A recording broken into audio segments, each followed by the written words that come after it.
Alright, so today for literature, you are starting a new chapter book, Judy Blume, Tales of a Fourth Grade Nothing. I'm going to read it to you today, explain what you're doing, and then go on. The big winner.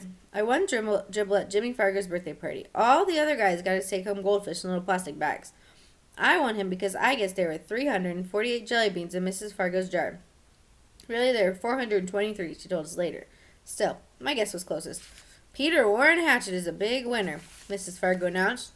At first I felt bad that I didn't get a goldfish too. Then Jimmy handed me a glass bowl. Inside there was some water and 3 rocks. A tiny green turtle was sleeping on the biggest rock. All the other guys looked at their goldfish. I knew what they were thinking. They wished they could have tiny green turtles too. I named my turtle Dribble while I was walking home from Jimmy's party. I live at 25 West 68th Street. It's an old apartment building. It's got one of the best elevators in New York City. There are mirrors all around. You could see yourself from every angle. There's a soft cushioned bench to sit on if you're too tired to stand. The elevator operator's name is Henry Bevelheimer. He lets us call him Henry because Bevelheimer is very hard to say.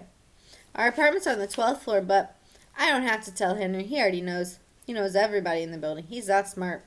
He even knows I'm 9 and in 4th grade. I showed him Dribble right away. I won him at a birthday party, I said. Henry smiled. Your mother is going to be so surprised.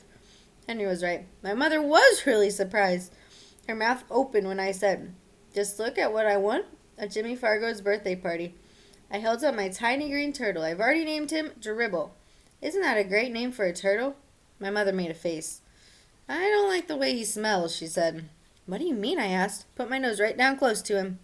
I didn't smell anything but turtle, so Dribble smells like a turtle, I thought. Well, he's supposed to. That's what he is.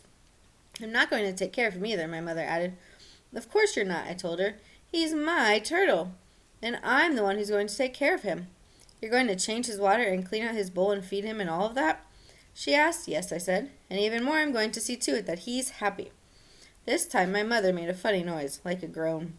I went into my bedroom, put Dribble on top of my dresser. I tried to pet him and tell him he would be happy living with me. But it wasn't easy to pet a turtle. They aren't soft and furry and they don't lick you or anything. Still, I had my very own pet at last. Later when I sat down at the dinner table, my mother said, I smell turtle. Peter, go and scrub your hands. Some people might think my mother is my biggest problem. She doesn't like turtles and she's always telling me to scrub my hands. That doesn't mean just run them underwater. Scrub means I'm supposed to use soap and rub my hands together. Then I've got to rinse and dry them. I ought to know by now. I've heard it enough. But my mother isn't my biggest problem. Neither is my father. He spends a lot of time watching commercials on TV. That's because he's in the advertising business. These days, his favorite commercial is the one about Juicio. He wrote it himself. And the president of the Juicio company liked it so much, he sent my father a whole crate of Juicio for our family to drink.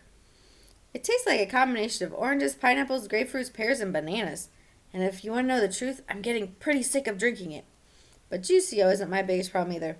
My biggest problem is my brother, Farley Drexel Hatchet. He's 2.5 years old. Everybody calls him Fudge. I feel sorry for him if he's going to grow up with a name like Fudge. But I don't say a word. It's none of my business. Fudge is always in my way. He messes up everything he sees, and when he gets mad, he throws himself flat on the floor and screams and kicks. He bangs his fist. The only time I really like him is when he's sleeping.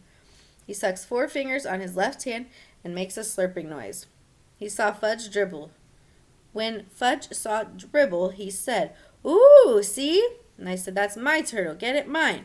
You don't touch him. Fudge said, no touch. Then he laughed like crazy. All right, so each day you can choose. You can listen to me read, or you can read it on your own. That's up to you.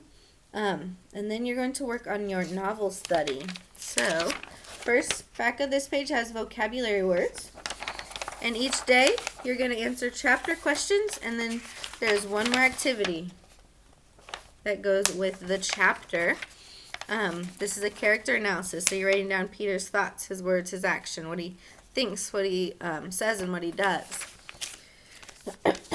This packet you will need to keep until it is completed. Do not turn it in a week. It will not be done in a week.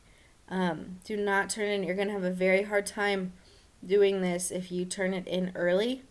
That doesn't make a whole lot of sense. So make sure you are turning this in when it is due, which is in a few weeks. Okay? You don't turn it in a week. Okay?